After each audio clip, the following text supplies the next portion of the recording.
আসসালামু আলাইকুম বন্ধুরা, আশা করি সবাই ভালো আছেন। আমি আলহামদুলিল্লাহ অনেক ভালো আছি।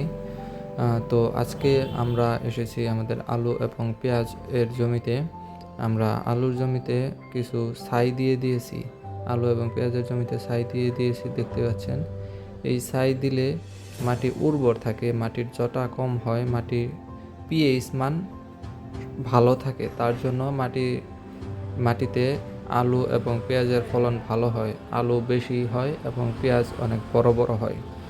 তো আপনারা চেষ্টা করবেন পেঁয়াজ এবং আলুর জমিতে প্রথমে এবং মাঝের দিকে, মানে 2 সপ্তাহ কি 3 সপ্তাহ পরে পেঁয়াজ এবং আলুর জমিতে ছাই দিয়ে দিতে চেষ্টা করবেন, যাতে ফলন ভালো হয়।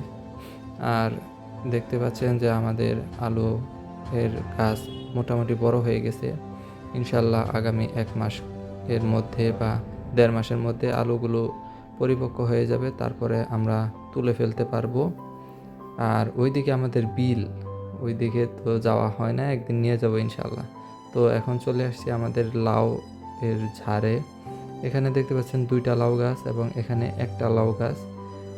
তো এই লাউ গাছগুলো এখনো জাংলার মধ্যে উঠে নাই, মাচার মধ্যে উঠে নাই। তো মাচার মধ্যে উঠতে কিছুদিন সময় লাগবে। আর দেখতে পাচ্ছেন সকালের আকাশটা কত সুন্দর, মাশাআল্লাহ।